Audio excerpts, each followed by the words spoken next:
Good morning, everybody. Ooh, that one.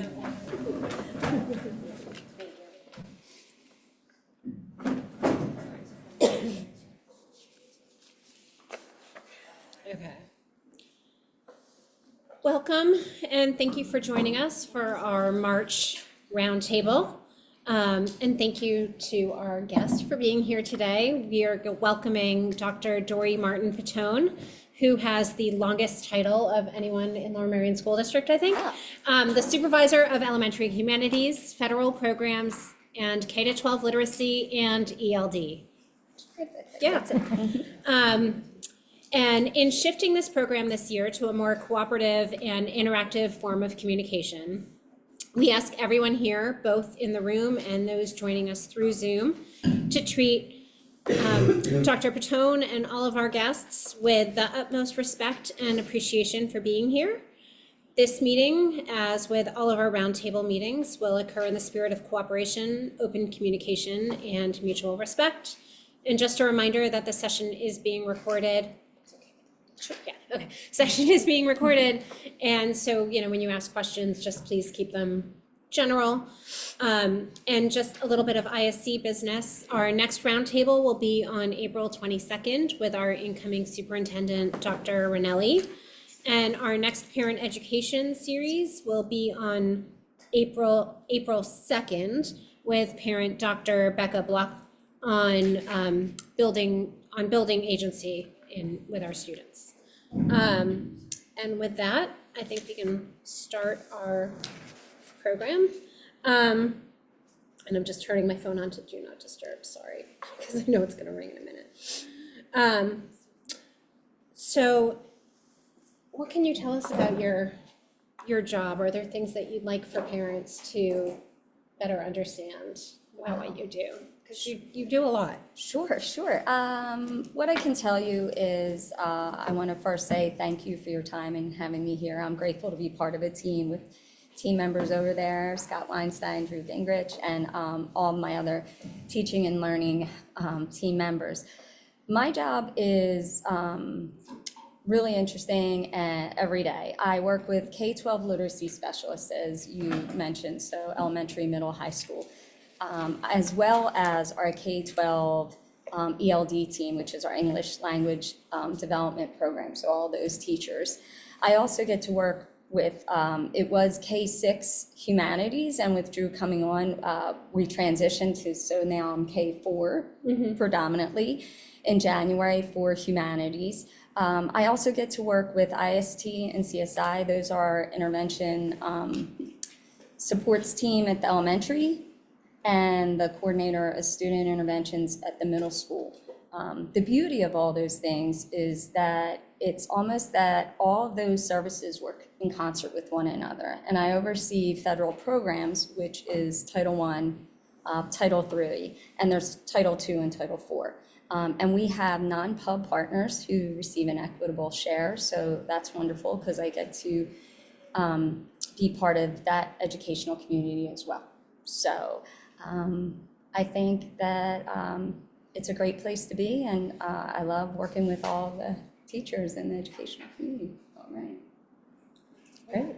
Oh, better understand. See, I'm sorry. Yeah. Here we go. No, that's Two-part okay. question, right? Yeah, that's okay. So I love this question because you all also asked me questions, I hope, and that's why I gave you the pad. So if there is something you would like to better understand, that's helpful to me, and please give me those questions. I think shared understanding would be more the term.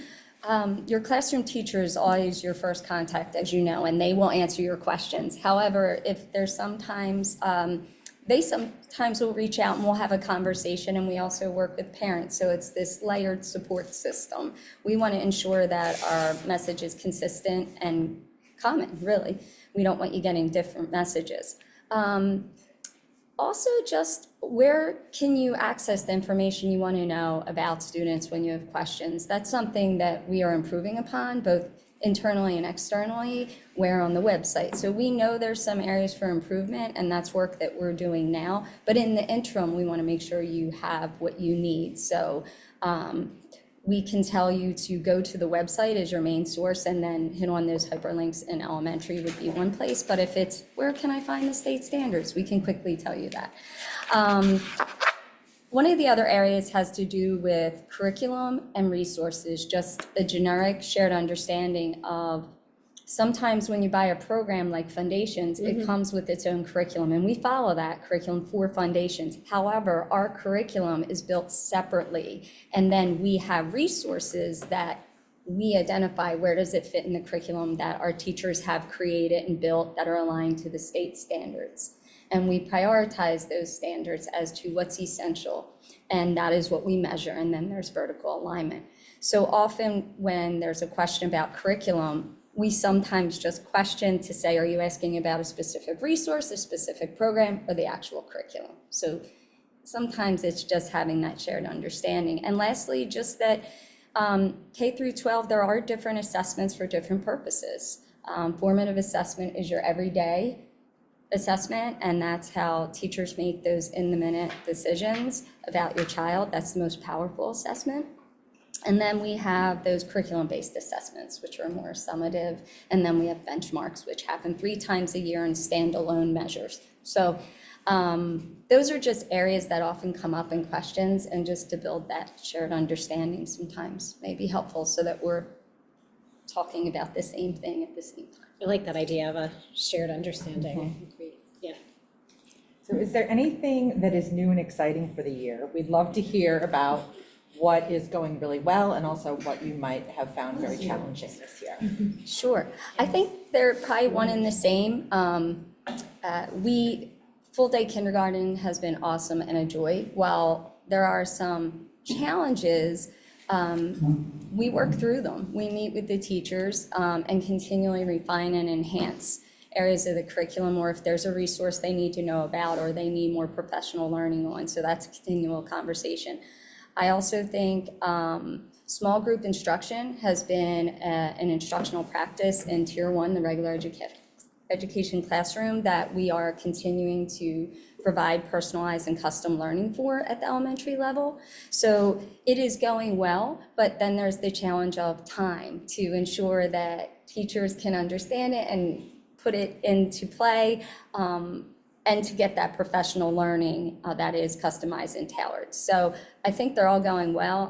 The teachers have been so open and willing and just continue to grow and learn, and I'm going to continue to compliment them as an educational community because it's not an easy profession right now. And at times there are challenges through that, and the beauty is when you're a team, you work through them. So it's just going well. Are there, knowing that you work in the administration building, so are there ways that you're able to incorporate a diverse student voice into what you do in your decisions? Yes, I would say we definitely, going into the buildings is the number one way, and I wish that is something that we all desire to do more often.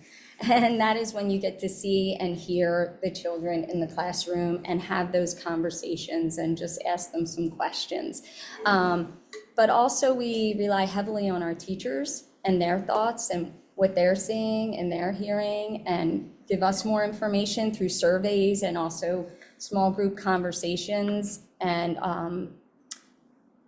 when we go to certain committees, and also the community, parents and families and guardians, to say, hey, here's some things we feel you should consider that you may or may not know about my child. Working with ELD and literacy, I get to know about all of our families in different ways and how to honor who's in our classrooms and making sure that they feel welcome and they have a sense of belonging. So we do that. It's reflected in our mentor texts that talk about honoring multiple perspectives and leaving space for difference, and how to engage in those conversations even at a young age so that we're respectful of the other person's perspective, and what do we learn from that. So, and how do we grow from those conversations? So I would say that there's a multitude of ways that we're able to get that information.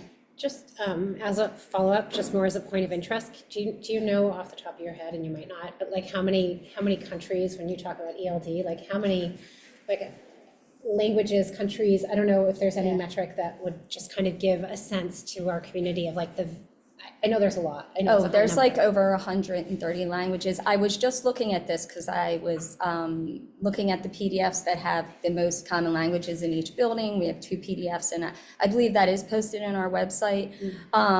So I don't want to misquote how many countries, but it is definitely, we definitely have a rich mix of families, and it is, I don't want to venture, but I'm going to say with that many languages, there's easy, I'm going to say 30, but I know that's off because I just looked Yeah. at the PDF, but I can get that for you. Yeah, I it was can more send just like a point of curiosity, because it's Yes. something that, you know, just to keep in mind for parents to know that we have such a wide range of families and We do. languages and We do. cultures, and that's, We do, and I will absolutely share that with you because I think that's good to know. We just had our ELD family engagement night, and we had that information readily available, so I apologize, I should have that at my fingertips, and I don't. Yeah, so how do you come to your decisions about technology or AI when you're considering your curriculum and the way that it works with students? So in K through 4 predominantly, we really have been leveraging up, putting books in students' hands and authentic reading materials. We are mindful of the balance in terms of digital devices. If they're going to be using any type of instructional technology, it's with the question of how is this going to leverage up the learning and enhance the experience, and for what duration of time. And in elementary, it's being mindful of for which subjects are we using that instructional technology and to what degree. So we really work that out.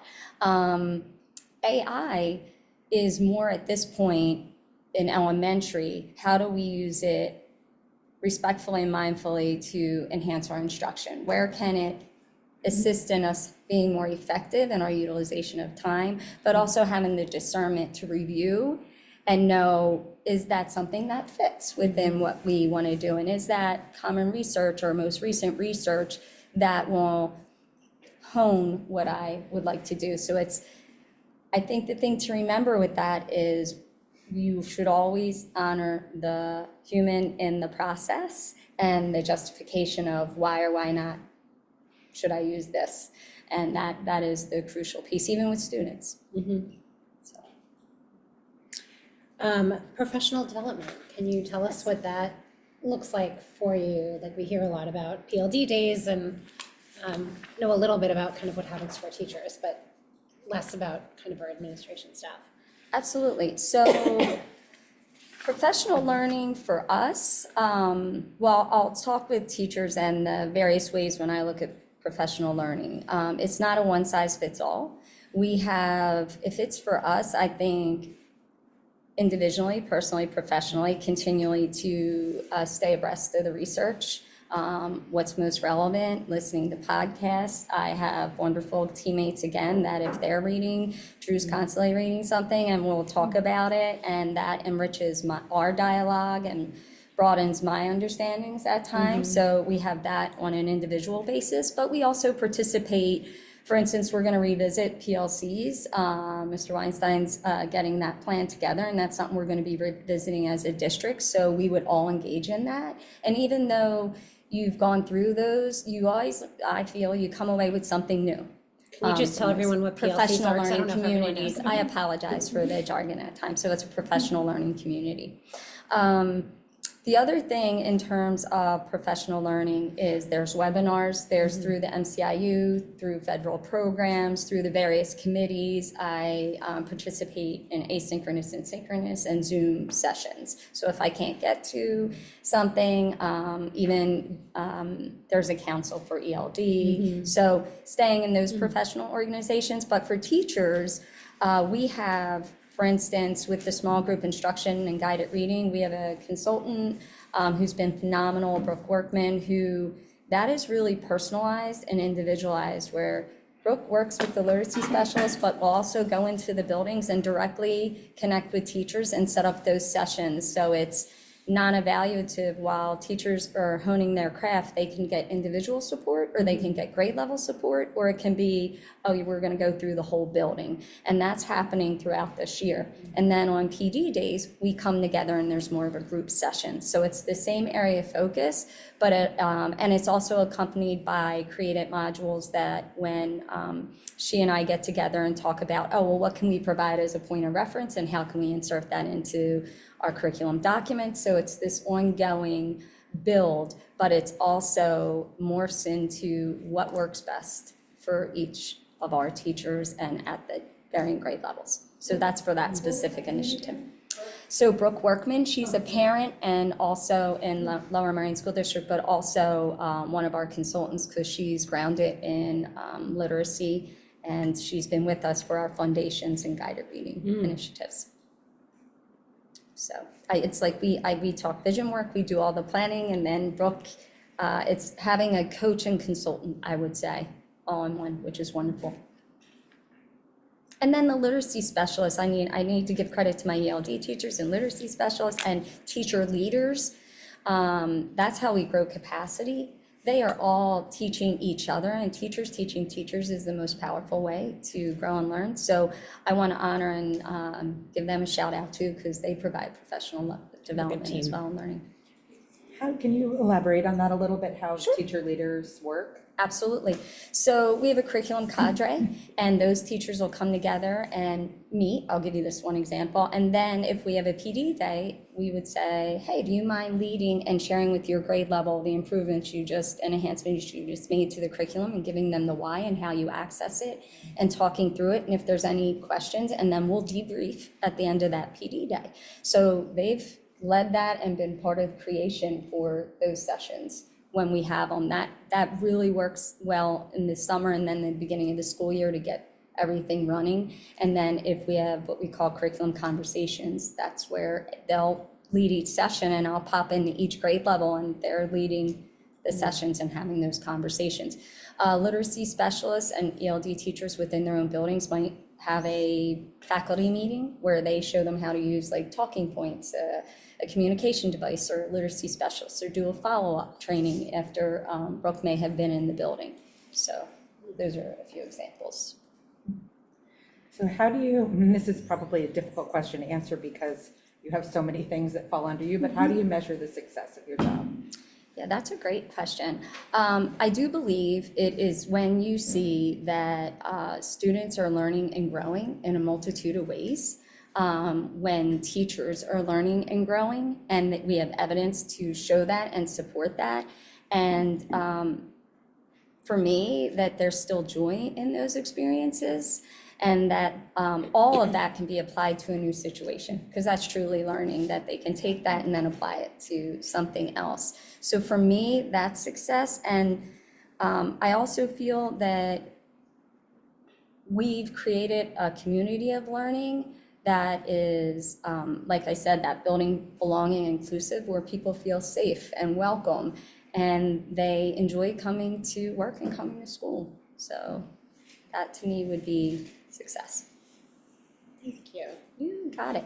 I apologize, when you asked me about one of the other areas for parents to understand, I put in front of me, in front of you all, the listening, speaking standards. I did that because that is an area of focus. It is one of the standards areas, K through 12, that crosses all disciplines.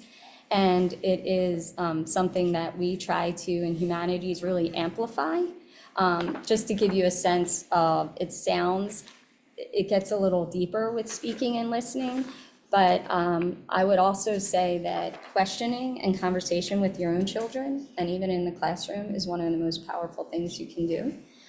So when we continue to build shared understanding, that would be an area that we're focused upon in our curriculum and instruction work. Thank you. Like to open things up to questions? Yeah, just pertaining to this, Mhm. is this how they're evaluated? Because you have A, B. Oh, so that is, A, B is not a grade level, that just means No. literature and nonfiction on this. That A would be a literature, if Okay, you're then talking C, about literature, then D, that's just Common Core standards, that's more for locating the standards. That isn't anything with grades. Your grade level would be up at the very top. No, I Pre-K. don't think you understood. I meant not grade level, how they are evaluated. On speaking and listening Yes. standards. My apologies, because there's a lot of letters on here that say A, B. When you said A, B, there's A, B, and there's No, they're just the way C. you organizing Yeah. them. That's what I mean, is that how are they evaluated on these? These are, they are evaluated in a formative fashion. So we have areas where if students are talking during morning meeting and they're having conversations, it's, are they participating in conversations with peers and adults in small and large groups? That's first grade. So the teacher would be the adult.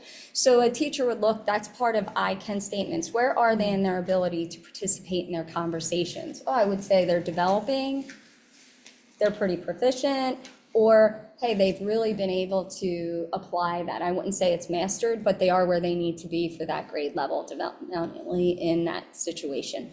So it's not a grade or a score, it's more of just where are they? Because these are end of the year standards, so by the end of the year, are they able to do this into what So the it is grade? an evaluate, it is technically an evaluation. It's a formative evaluation.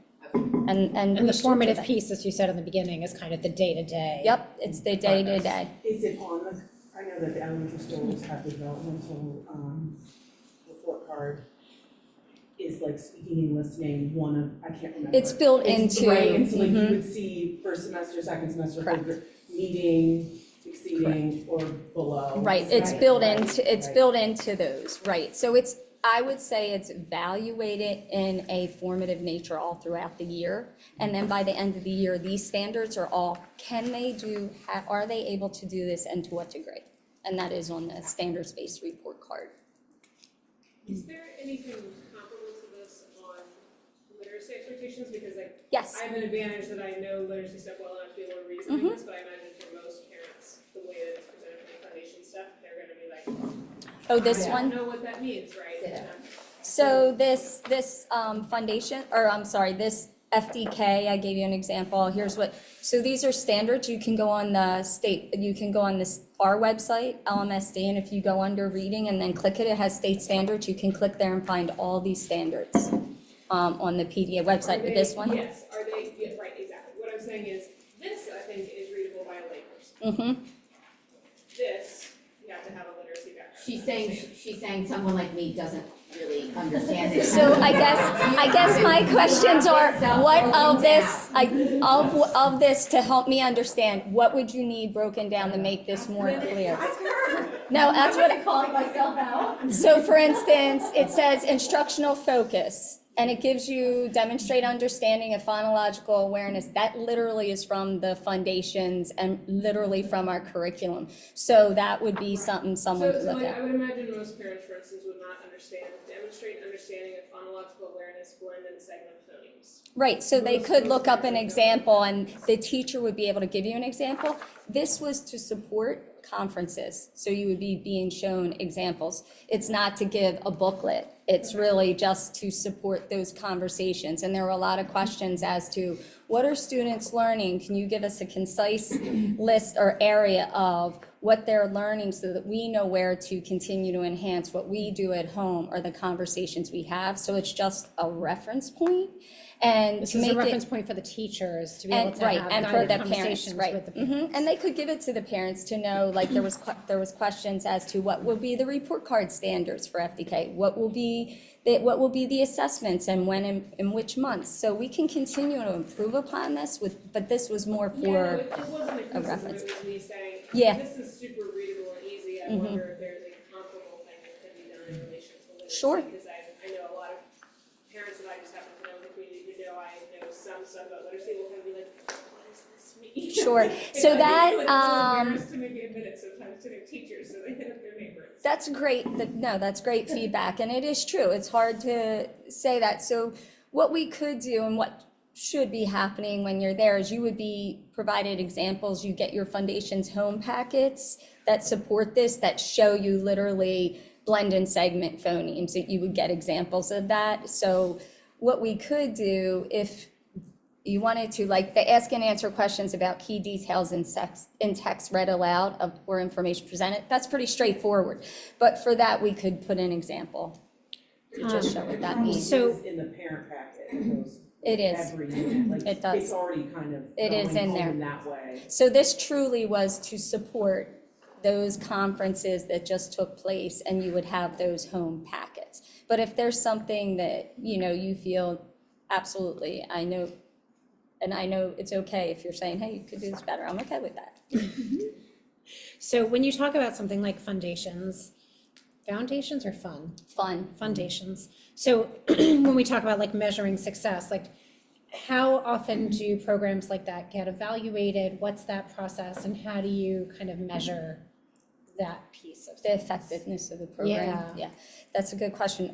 We just presented on the program because it's in its third year. So one of the assessments that we utilize to support all of that learning is Foundations itself has unit assessments and foundation trackers, so we track that progress. So as soon as a unit's taught, why formative assessment is a good term is because every day in that program, there's a lot of formative assessments that a teacher will monitor to see, well, do I need to go and walk around and have a quick conversation with a couple of students? Do I need to go back and reteach it? And then at the end of the unit, they check to see what percentage of their class or who needs to maybe either have a reteach or just a double dose of what area. So that's how that's measured throughout the program. We also have DIBELS screeners, which like letter naming fluency in different areas that are taught within Foundations, and Amplify is the data warehouse for that program.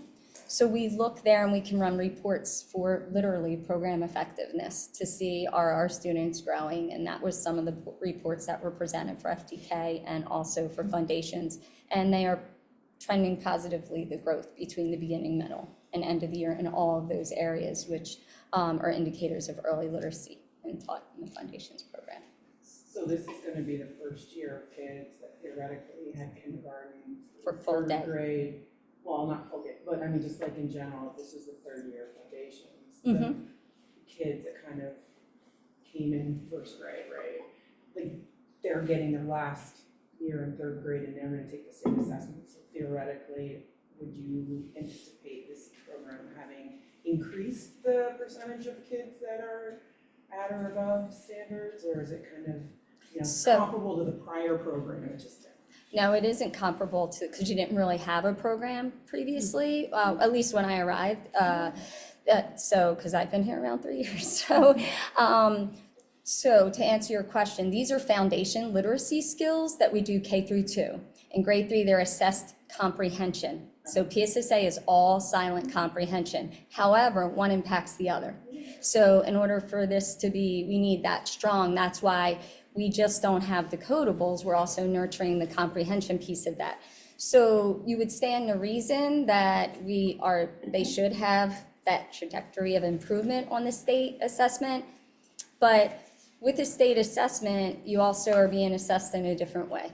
So sometimes that has a factor. And the areas that get measured to ensure the encoding, which is spelling, the decoding, all the phonological awareness, we measure that through oral reading fluency at times, through DIBELS, and also then we have the questioning piece of what did you just read and can you show us your understanding? So between the two of them, we should see an impact. And we have, our scores have, at the elementary level, we have done well in those areas. In fourth grade, different, because you bring in text-dependent analysis and there's a true focus on silent reading and interacting with text, which this wouldn't have an area with. This would already have been mastered by then.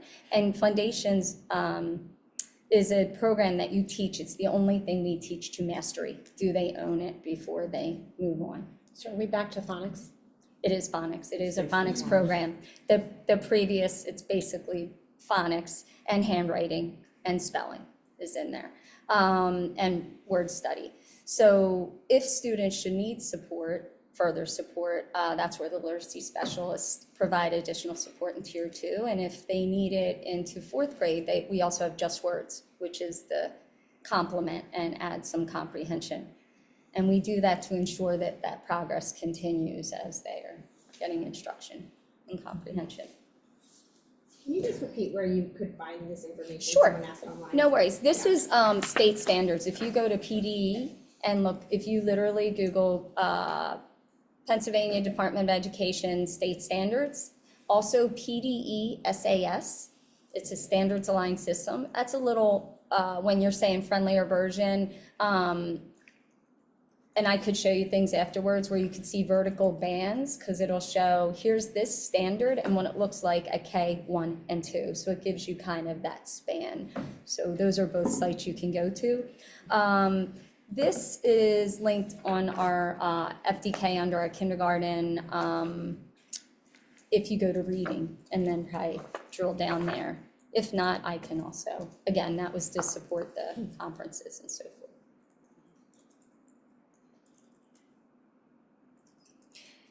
I think generically too for parents, there's I can statements that you can also say, Pennsylvania state standards I can statements for kindergarten through 4th grade. They're just a little more friendly, because then it's, and our teachers, they're in our curriculum documents as well. That's an area that we think, to your point, is we want to put on the website to say, in trimester 1, here's the I can statements that you can refer to, because it's just a little more digestible. And that's saying, can they do it and to what degree? Are there questions from everyone online? Can I ask you a quick follow-up question Sure, about what sure. you just said about handwriting? So I know, when my kids were younger, it was handwriting without tears, right? Yes. Is that still what's used? It's replaced the handwriting without tears because it all comes in one. And is cursive a part of? Yes. There. Cursive is in 3rd Yeah, grade. it's So so- foundations, we, in 3rd grade, they have cursive writing. That's good That's to know. good. I had a question about that. Why do we only do cursive in 3rd grade, given that I know especially for neurodivergent students, cursive can really help with their writing proficiency because there's less start-stop. Right. The So- flow of thought. Yep. Right, exactly. So I'm curious, why do we only do cursive in 3rd grade? And I haven't noticed this because I have a neurodivergent student who did so much better with his writing in 3rd grade, but he was doing cursive, and as soon as the cursive was right, he was like back to print. I was like, no, use the cursive. You were, but he said, well, we don't have to anymore, so I'm not going to. So that's a really good question. In 3rd grade is when Foundations introduces handwriting. So we purchased it for 3rd grade. So again, this was done, this is our 3rd year of that. And then in 4th grade, there is a transference to the keyboard and the expectation at middle school. So we're trying to honor the preparing those students for, they're going to take a state assessment where they have to type. So to your point, I think we need to consider either, yes, maybe more cursive writing, or there is the typing program, because it's the same idea. If I'm doing it this way, but if it's fluent, then my thought goes, right? So that is a conversation to say, where do we put that time? Because we've committed to it in 3rd grade, but there isn't this expectation in 4th, because that's not the expectation in 5th.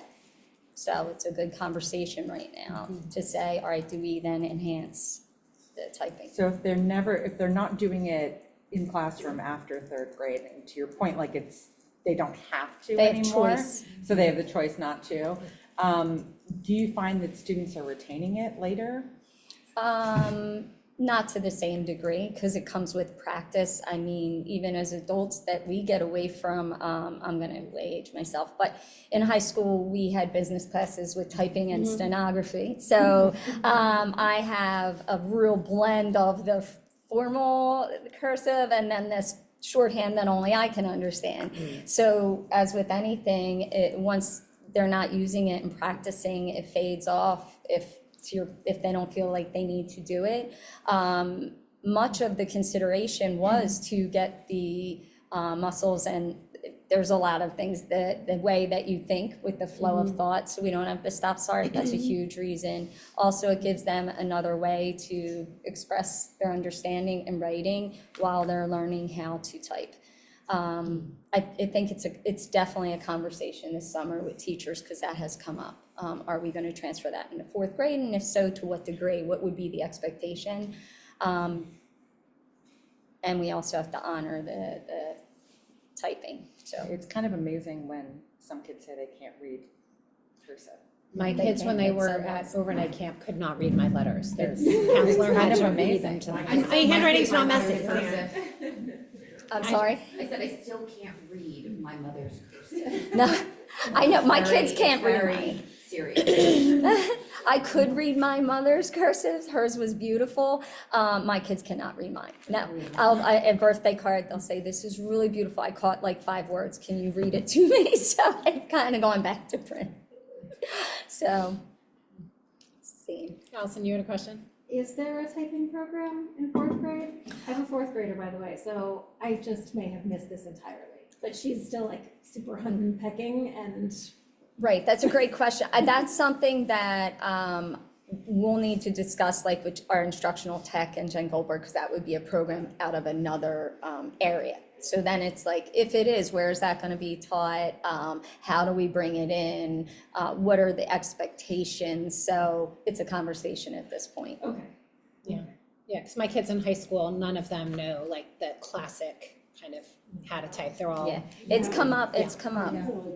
They have a typing They have their own class at technique. Black Rock, 'cause Yeah. I'm At on middle my school? daughter's schedule. I still beat That's my daughter intense. on like the typing games. Often as an elective. We're close though. I think for 5th grade, it's not an elective, on our sheet, they sent us the whole video of it, yeah, it's mandatory.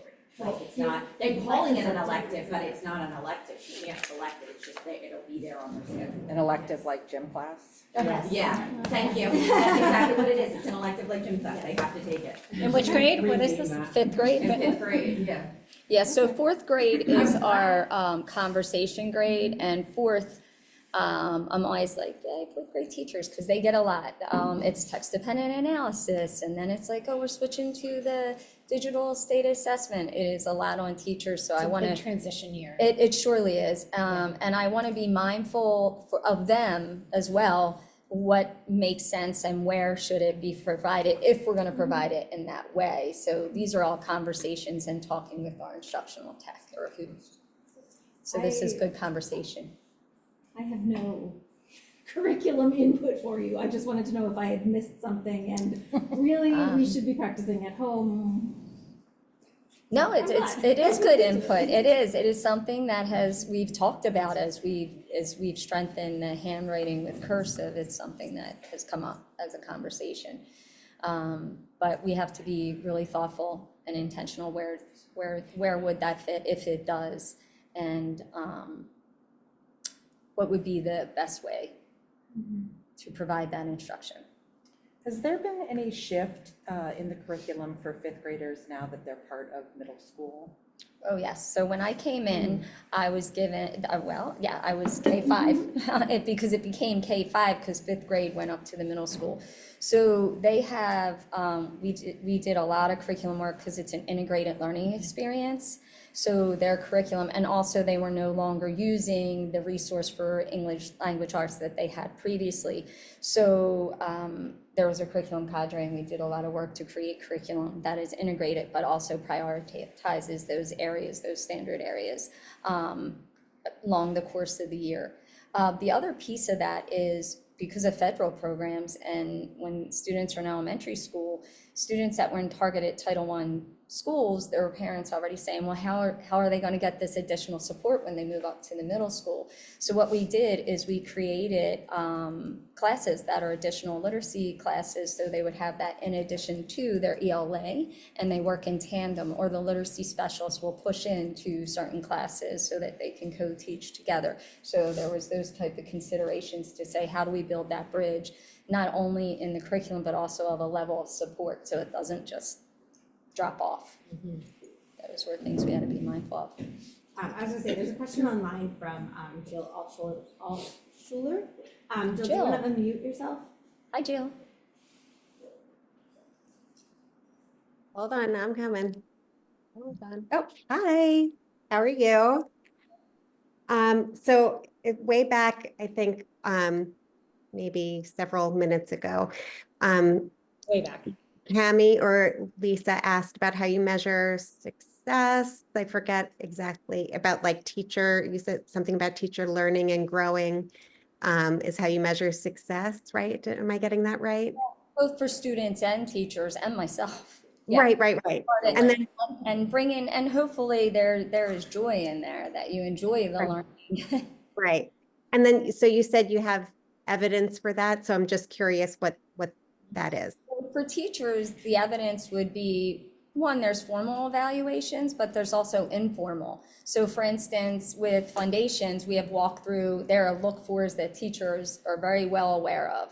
And we provide, hey, here's the vision of excellence, was the little mapping program, but they know exactly, when we walk through, we can see, oh, they've hit all the areas, all the domains in this program, and they've actually even taken it and brought it to do something new with it based on what they see in their classroom. So that to me is evidence of success.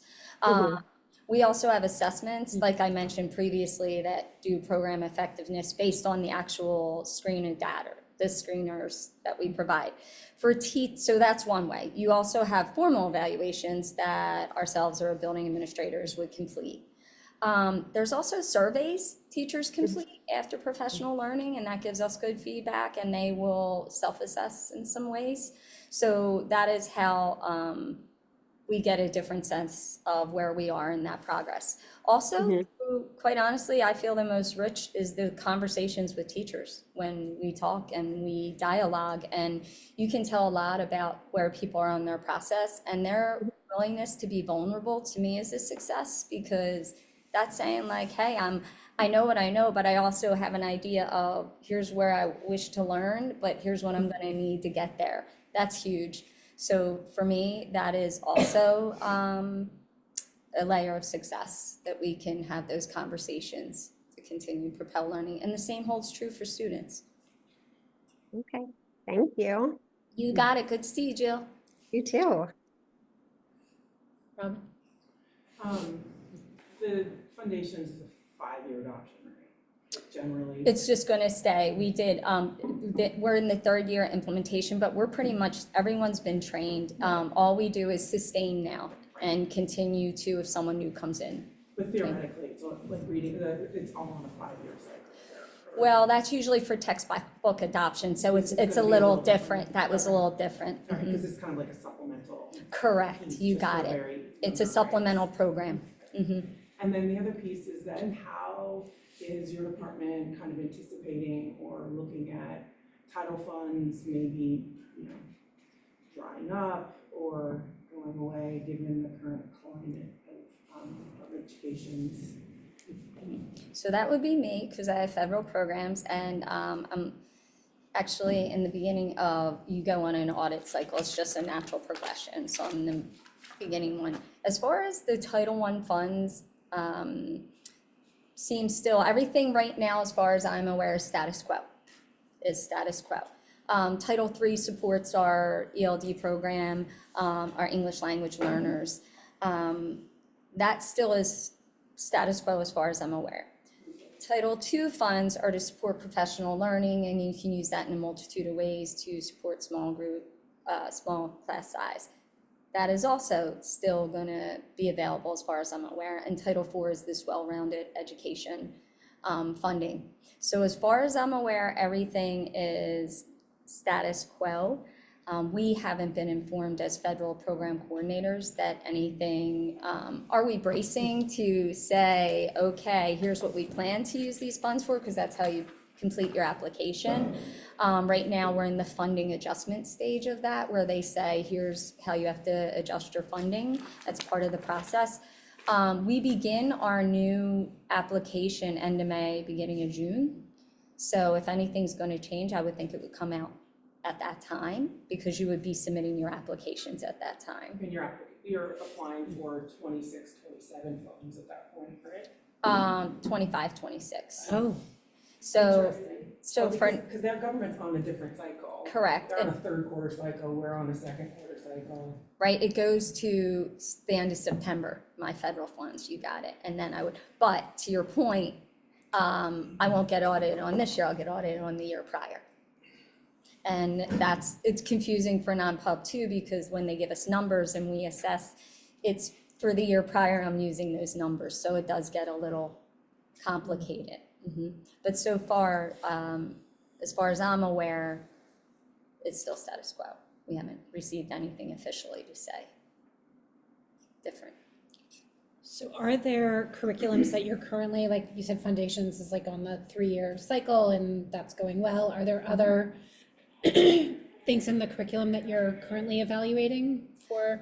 I would say we always Purchase? evaluate, a resource for purchase. So we look at our curriculum, which is Okay, the. so that's, thing- Foundations is why- a yeah, resource. It's a resource and it's a program and it comes with its own curriculum. When we look at our curriculum in the summer, we do always say, hey, are there any novels or mentor texts that we compare that we feel like would possibly lend itself to this integrated learning better? And those are the conversations and the purchases we would have. I am not up for what you were mentioning. I'm not up on that curriculum textbook adoption cycle yet. Hopefully in another year, 3, 4, I'll be able to maybe look at some resources, the teachers, because it's in balance with science is up now with the PA Steel standards. That's the priority focus. So for all the books that our kids are reading K through 12, does that come through your office? So Drew and I have K through 5 now. Drew will Drew's do now. 5 through 12. And predominantly, there are some textbooks, but in the elementary, we have a multitude of resources. Okay. And one of the things we were looking to get in 3rd and 4th, we added some at the end of 3rd grade last year, are novels. So we want to get more novels. And in so with this. when those books get picked, like, teachers obviously have conversations around them. Are those kind of guiding questions? Is that kind of where the teacher has kind of their own creativity to kind of guide the discussions, or does that come from administration? Like, how does that kind of tie in together? That's a good question. So we plan it together. Teachers that are on the curriculum cadre, we have conversations. I'll order the books in advance so everyone can get a copy and look through it and read through it and we've decided for some things, or hey, this wasn't what we thought it would be, but I'm going to add it to my classroom library. So then it's really thoughtfully and intentionally, hey, here's how we're going to use it, here's how we're going to build it in the curriculum, here's the listening, speaking standards, here's if it's literature, here are the questions that are attached to these standards you want to be asking, and we identify in our curriculum, here's the guaranteed common learning experience. That means everyone is teaching those lessons. We have another column that says scaffolds and extensions. So if you're able to go a little deeper, or if you need to build in some scaffolds, we also put those in. So teachers have the ability to, when they see, oh, you know what, I did this awesome activity, or our 3rd grade team, we came up with this wonderful activity, we'd like you to take a look at it. That happens when we're doing the curriculum writing, but it also has happened when we're doing things and we have those PD days where it's like that, make it, take it, let's look at it, let's share, let's talk it through. I usually would like to lay eyes on those things because I want to make sure that we all have a sense of, yes, there's teacher creativity and I want to honor that by all means, but I also want to get a sense of what is it that we're then going to put in the curriculum to put out into the classroom. And so is all of that online? Like the Our- books that our kids are reading K through Yeah, 12, are those? They're not externally, every single mentor text and so forth, it's in our internal documents. For us, there is a document, I will say, that Drew and I have begun to build, where there are books we use to build community, which are standalone, kind of read aloud discussion, and then there are resources we use for instructional purposes to teach the standards, so the purpose might be a little different. And some are used for both, like we have interactive readers that are in 1st grade and they come along with the questions that go along with the readers, and we utilize those. Okay, go for it. Jill, you can unmute yourself again. Hi. Sorry, it takes a little delayed, probably because of the 650 tabs I have open on my laptop. And if I crash in the middle of this, that's why. So two questions. One is in terms of the ELD students, and if I missed this, I apologize. Are there any efforts or initiatives to really kind of bring them into the school community, like really feel a part of the whole school community and culture. I can imagine it must feel kind of, I don't know, intimidating or a little isolating if they're not speaking the language and, they're not from here. And, I know they have their own sense of community in their classroom. I know the teachers are amazing, but Right, just, so we just had our ELD Family Engagement Night. That's a district-wide event. We've already talked about, we also have, I have to compliment the community, honestly. There are so many families who reach out and say, I could be a support or even a buddy, and that happens in the buildings.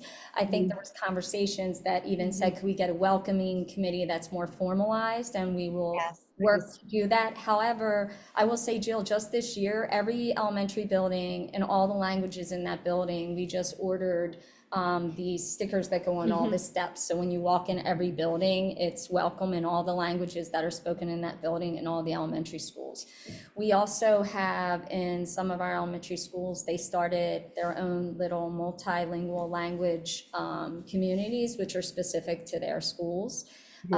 We have communication devices. We have talking, right. we have pocket talks. Mhm. So we continue to enhance the ways that we communicate. And Mhm. also our team, we did an informal program evaluation about a year ago. So we Mhm. partnered with MCIU, and they have been working with our team so that we can support Gen Ed teachers. So we literally in May will be building some professional learning for our Gen Ed teachers. Mhm. And also for our families, our translations have been enhanced. How do we communicate? What languages? Someone just asked for a third grade report card, if we could translate. So I think being responsive to requests and building belonging in terms of language libraries. We've ordered books in a multitude of languages, not only in our libraries, but with our ELD teachers. So I think that's an area we will continue to enhance and improve. But Mhm. I do feel that this district does a phenomenal job in welcoming families. Yeah, I remember when I was briefly uh, involved with the HSA board that we had talked about, having a liaison, specifically that does that connection work as part of the HSA and part of the conversation, I think, with Rich and Shawana about the belonging, like a more formalized kind of committee or group within the district. And I don't know if that ever materialized since I haven't been there. So what did happen, I could say, I think the welcoming committee is a conversation. We do have translators who are volunteers that show up at our events, which is all part of AITF, the Achievement Imperative Task Force, had an ELD component. But then we started overlapping efforts, and to avoid that confusion, we morphed into, here are the things our ELD team is doing with support of these individuals that were involved in that work. Like with Amy Buckman, and we do have teachers at all levels. Counselors have been extremely supportive and part of that work. So we do have teams of support. The welcoming committee might be an area that isn't so educationally based, but it's more of here who we know across the district would be available to support families who are in these buildings. Yeah, as a parent, I think that was my special area of interest. Thank you. You got it. Michelle? Sorry, Michelle. Hi, I just had a question in regards to when you were discussing books and if there were, like something given to the teachers for the questions that they would be, or the discussion with these books.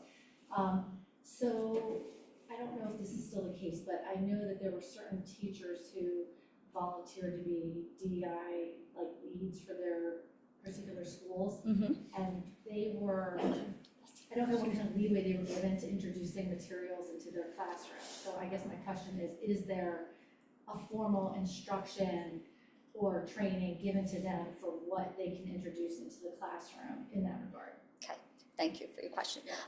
So the DEIB liaisons work with Dr. Shawana James Coles, and sometimes they have separate and standalone kind of maybe lessons or a conversation.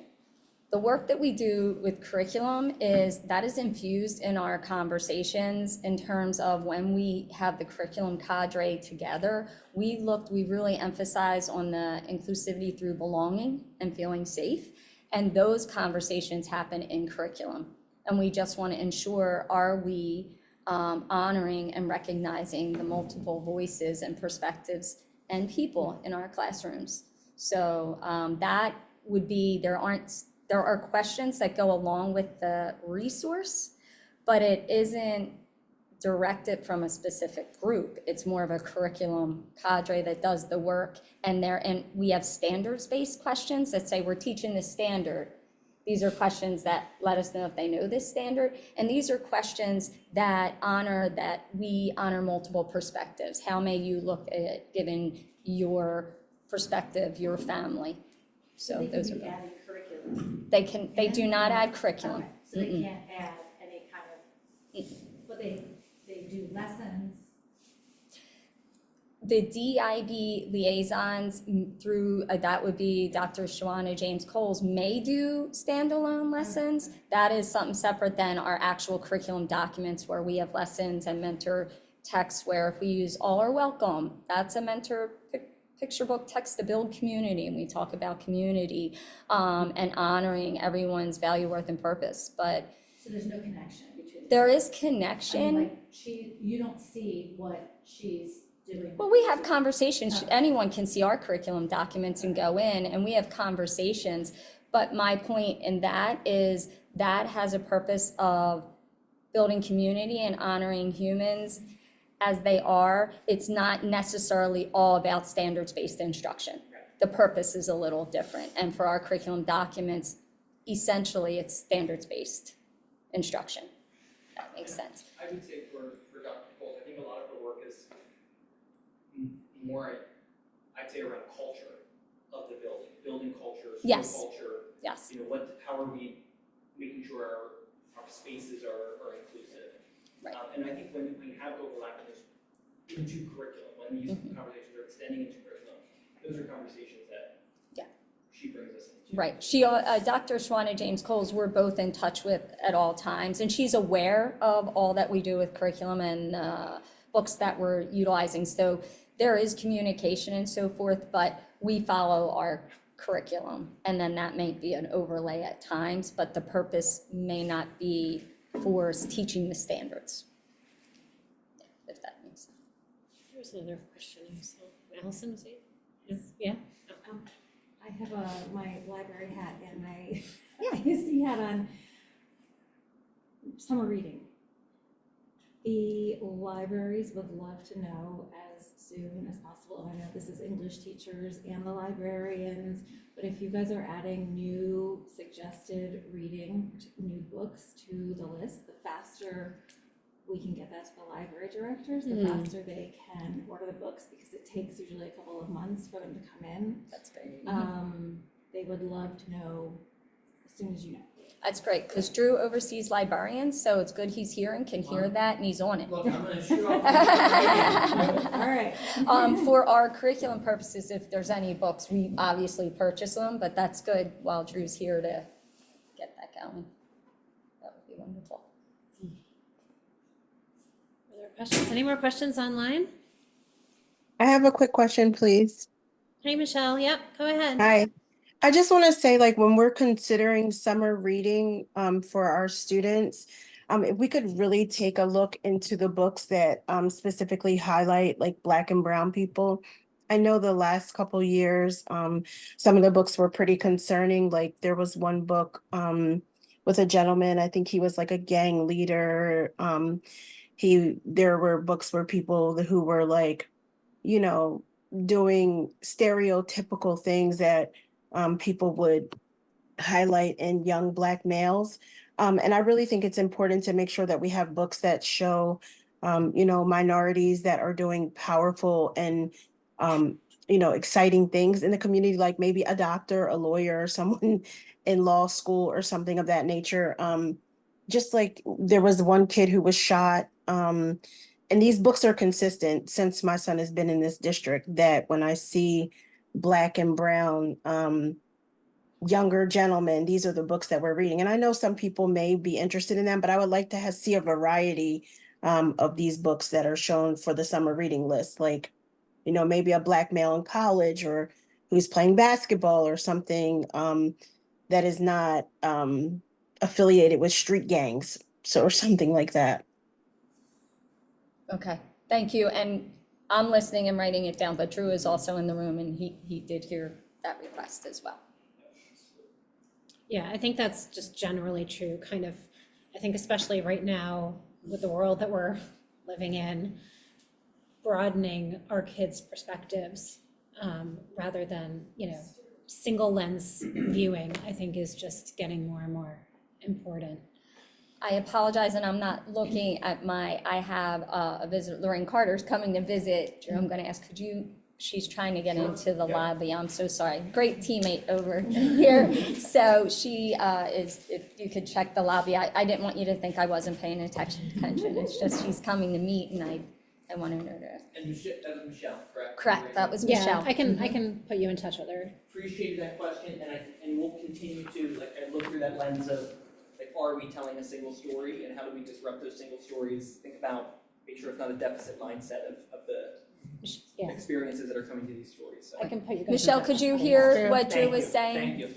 Thank you, Good to see Drew. you. I think he said something about a single mindset and he's going to take a look. I would love to actually connect with him because this has been consistent since my son has been a student here. So I would love to like, I'll give put you in touch with Drew and Dorie.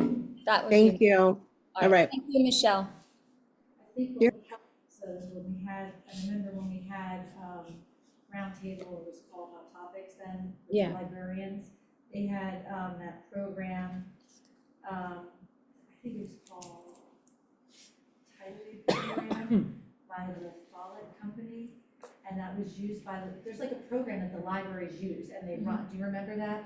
And they run it to see what books they have I know- currently. I know what in you're the talking library. about. Do you remember what I mean? Yeah. And so it was like Yeah. a really great resource that they can run an assessment of our libraries and see what books we have for They can. whatever Under they that put in. sort of So if they category put that in they're whatever looking- category, it can pull up what they have, and they said they use that to go through to update or eliminate or to make those changes. And then you So, can filter it by yes. grade and age and reading level. I can't believe you just pulled up the name. And that is No, how, it right, was so they because can read I their had this collection and so conversation forth. with him already, and he said, so I'm waiting for him to get back to me Okay, on the same. But So I wrote you that can down too. actually do that on the So- Leadington Library or the website. Yeah, but I mean, for our libraries and internal our libraries, schools, mm-hmm, we have this program that the librarians Yes. were telling us about. Mm. Because we had requested for them to use this like last year on, for anti-Semitism and Jewish, books. But they can do it for anything, Yes. any topic. right. It assists in weeding their But collection it kind of too. went out when Yanni left, so I don't know where that. Okay, Where that stands. okay, I wrote it down as Thank well, so that when I see Drew, yep. Wasn't Scott here? I was gonna say Scott. He did, he had to run a little while ago. Yeah. It's good to know though, because that Drew will follow up, because he oversees the librarians, and it's good for me to have an awareness as well. Are there any other questions? No? Okay, well, that's good. You were very thorough, that's why. Oh, well, yeah, your questions were great. This is awesome. Thank you so much. I really appreciate you making the time and Yeah, no, we really appreciate your time. Thank you. yeah, sure, it's a pleasure. It's a pleasure. And if you have any questions you wrote down on your pads, please give them to me and Okay. we'll get back. She has. Awesome, awesome. Thank you, Thank Dorie. you so Thank much. you. I appreciate it. Thank you, everyone. Thank you.